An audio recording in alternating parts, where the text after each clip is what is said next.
میں پشاور گیا تو جماعت میں انہوں نے کہا جی یہاں ایک وکیل صاحب ہیں، تبلیغ والوں کو بہت گالیاں دیتے ہیں۔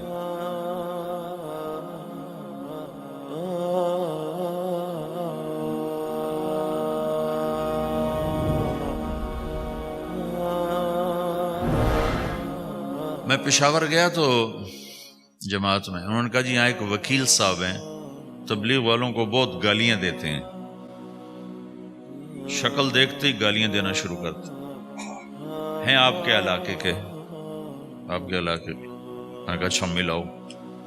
پشاور میں رہتا تھا، وکالت کرتا تھا، میرے علاقے کا میاں چنو ایک چھوٹا سا ٹاؤن ہے وہاں کا تھا، میں اس کے قریب تلمبا ایک چھوٹا سا ٹاؤن ہے میں وہاں۔ تو جب ہم ان کے دروازے پر گئے اور نوک کیا تو دروازہ کھلتے ہی انہوں نے وہی کام شروع کر دیا۔ دیکھتے ہی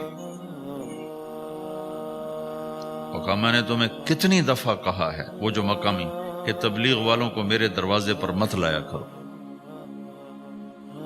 تو اب بتاؤ، میں اگر یہ تبلیغ کے رگڑے نہ لگے ہوتے تو میں تو 2 تھپڑ اس کے منہ پہ مارتا، یا مفتی صاحب کی طرف فتویٰ سناتا، تو اسلام سے خارج ہو گیا ہے، توبہ کر۔ میں نے اس سے کہا بھائی میں تو تبلیغی بن کے آپ کے پاس نہیں آیا، میں تو اس لیے آیا ہوں کہ مجھے پتہ چلا کہ آپ میاں چنو کے ہیں اور میں تلمبے کا ہوں، تو میں تو اس لیے آپ کو ملنے آیا ہوں۔ تو ایسے ہوا، اچھا آپ تلمبے کے ہو؟ میں نے کہا تلمبے کا ہوں۔ کہو اچھا اچھا اچھا، بڑی مہربانی، فرمائیے۔ میں نے کہا فرمائیے ایسے تو نہیں ہوگا، گھر بٹھاؤ پھر فرمائیے ہوگا۔ تو اس نے دروازہ کھولا، ہمیں بٹھایا، میں نے کوئی تبلیغ کی بات نہیں کی، چائے وائے پلائی۔ تو میرے والد صاحب اپنے علاقے کے مشہور آدمی تھے، تو جب میں نے اپنا تعارف کرایا تو وہ اور خوش ہو گیا، کہا تو آپ کے باپ کا الیکشن تو میں نے لڑا ہے، انہوں ان کے لیے ووٹ مانگنا۔ تو ایسا خوش ہو گیا، کھل گیا، چائے پلائی، بات چیت ہوتی رہی۔ تو اٹھتے ہوئے میں نے کہا فلاں مسجد میں ہماری جماعت آئی ہوئی، میں نے کہا چلو آپ کو بتا دوں۔ مغرب کے بیان میں وہ آیا ہوا تھا۔ پھر جتنے دن میں وہاں رہا وہ آتا رہا، میں واپس چلا گیا۔ بیچ میں کئی سال گزر گئے۔ لاہور کیولری گراؤنڈ ایک مشہور جگہ، وہاں میرا بیان تھا۔ جو کرکٹر آئے ہوئے تھے، ان کو ہم نیا سعید انور، انضمام، مشتاق، ان کو ہم قریب کر رہے تھے، اس وقت نئے ان کو قریب کر رہے تھے۔ تو یہ لوگ آئے ہوئے تھے۔ تو بیان کے بعد ان کو لے کر ہم ایک کمرے میں بیٹھے، اس کمرے کی دیوار شیشے کی تھی، تو لوگ اندر آنے کی کوشش کر رہے تھے، تو ان پہرے والے ان کو روک رہے تھے۔ تو اس میں سے ایک آدمی منہ اوپر کر کے میری طرف سے اشارہ کرے، تو میں نے دیکھا تو ایک آدمی کی بڑی داڑھی، اور وہ مجھے ایسے اشارہ کر رہا ہے، میں نے نہیں پہچانا۔ تھوڑی دیر کے بعد میں نے غور سے دیکھا تو وہ وہی وکیل صاحب پشاور والے۔ میں نے کہا ان کو اندر بلاؤ، اندر بلاؤ۔ وہ اندر آئے تو میں اٹھ کے ملا، کہنے لگے یہ دیکھو یہ تمہارا ایک گشت، میرا وقت بھی لگ چکا ہے، بدنوں کا چلہ لگا ہے یا 3 چلے لگے ہیں۔ تو جو دیکھو نا، آپ میں سے کئی لوگ پھیری لگاتے ہیں، جس کو گجرا پھیری لگاتا ہوں، پھیری۔ میں پہلے سمجھا ہی نہیں، پھیری تو کہتے ہیں چھوٹے جہاز کو جو سمندر میں چلتا ہے، میں سمجھا یہ پھیری لگاتے ہیں، پھیری، اور وہ تو گجراتی میں پھیری کہتے ہیں پھیری کو۔ تو پہلے تو میں چکر کھاتا رہا کہ یہ کیا ہے پھیری، پھیری تو چھوٹے جہاز کو کہتے ہیں، چھوٹا بحری جہاز۔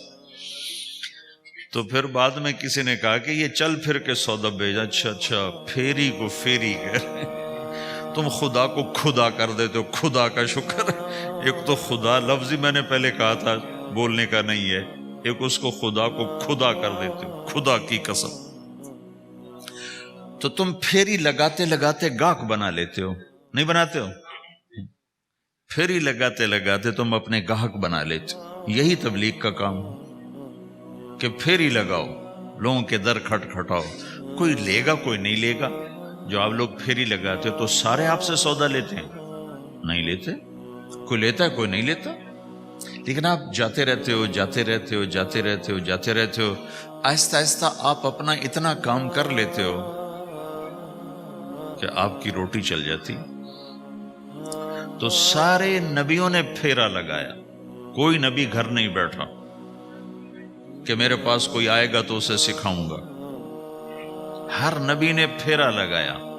اور داؤد علیہ السلام نے ایک دفعہ یہ کیا, ایک بڑا عبادت خانہ بنایا اور اس کی دیواریں اونچی کر دی, اتنی اونچی کہ اندر کوئی جا نہ سکے.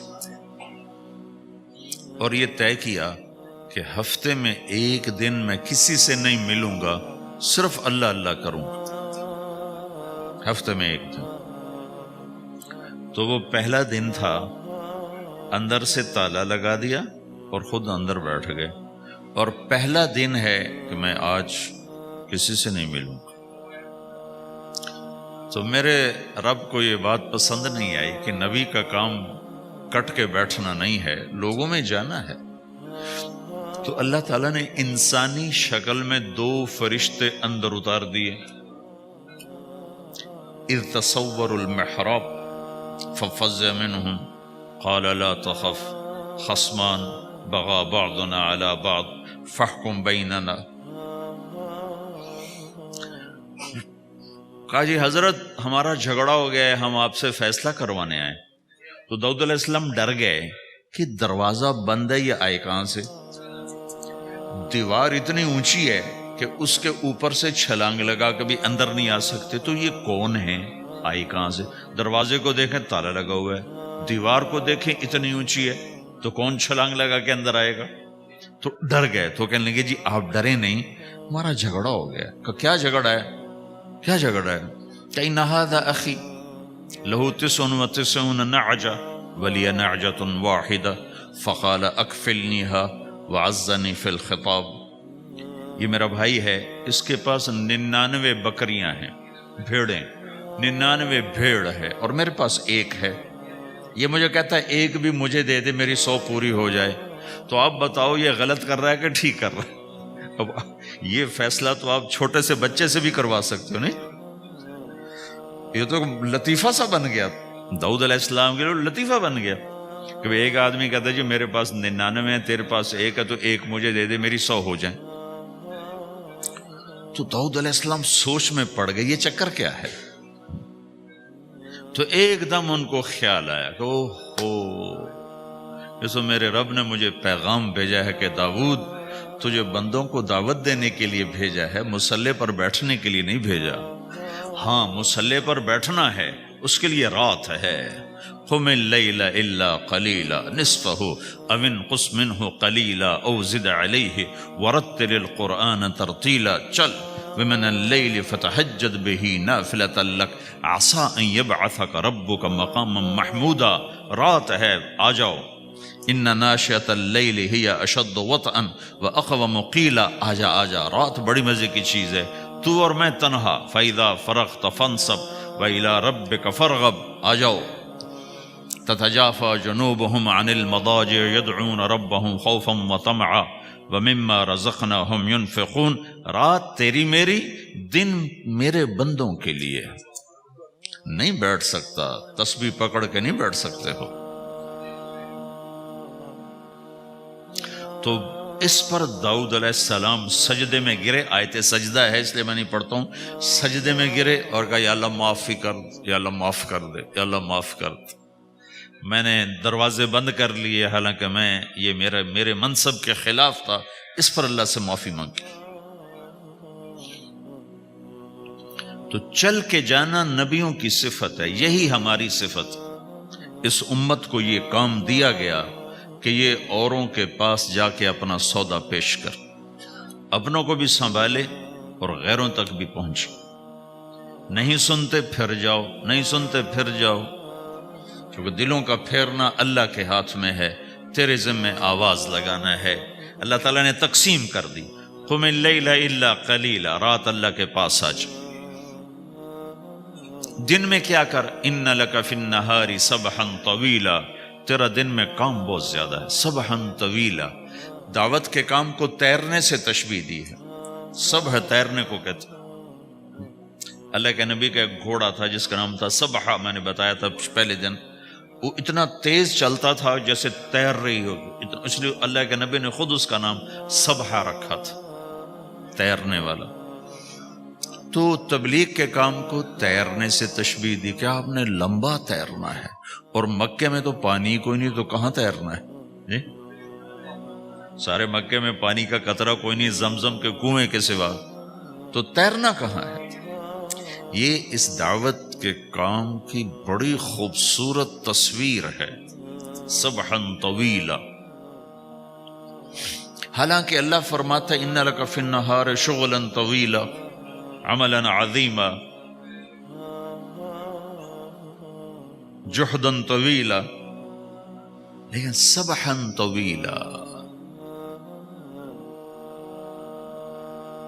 جو آدمی چل رہا ہوتا ہے اگر وہ بیٹھ جائے تو کوئی نقصان تو کوئی نہیں، گاڑی چلا رہا ہے کہیں گاڑی روک لے تو کوئی نقصان تو کوئی نہیں، تھوڑی دیر سے پہنچ جائے گا۔ کہیں گاڑی کھڑی کر کے کافی پینے لگ گیا تو کوئی مسئلہ تو کوئی نہیں ہے، آدھا گھنٹہ دیر سے گھر پہنچ جائے گا۔ تیرنے والا پانی میں اتر گیا، اب یہ رک سکتا ہے؟ کیوں بھائی؟ اگر یہ کافی پینے کا ارادہ کرے تو کہاں جائے گا؟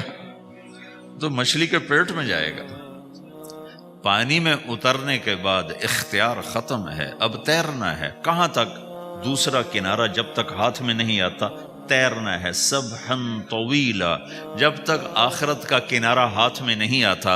اے میرے نبی تجھے دعوت کا کام کرتے ہی رہنا ہے، کرتے ہی رہنا ہے، کرتے ہی رہنا ہے، تیری چھٹی کوئی نہیں۔ سبحن میں یہ اشارہ تھا کہ چھٹی کوئی نہیں، یہ موت تک کا کام ہے۔ وَاعْبُدْ رَبَّكَ حَتَّى يَأْتِيَكَ الْيَقِينُ۔ ہائے ہائے، جب یہ آیت اتری یا ایھا المدثر قم فانذر وربک فکبر، اے میرے محبوب اٹھ جا، اٹھ جا، میرا پیغام سنا، تو لیٹا ہوا ہے۔ تو اس پر آپ نے کہا خدیجہ انقطع ایام النوم والراحہ، میرے آرام کے دن چلے گئے، میرے سونے کے دن چلے گئے، میرے رب نے مجھے کہا ہے اٹھ جا اور میرا پیغام سنا۔ تو اس وقت تو کوئی جاننے والا نہیں تھا، تو پہلے آپ چپ کے بات فرما رہے تھے، پھر اللہ نے کہا کھل کے کہہ، تو پھر آپ نے کہا میں خدیجہ میں کس کو کہوں، میری کون سنے گا، من ادعو من یستجیب۔ تو حضرت خدیجہ نے عرض کی یا رسول اللہ آپ دعوت دینے میں پہل کریں، میں لبیک کہنے میں پہل کرتی ہوں۔ تو بھائیو، دعوت ہمارا سرمایہ ہے، دعوت سے ایمان بنتا ہے، ایمان سے عمل بنتا ہے۔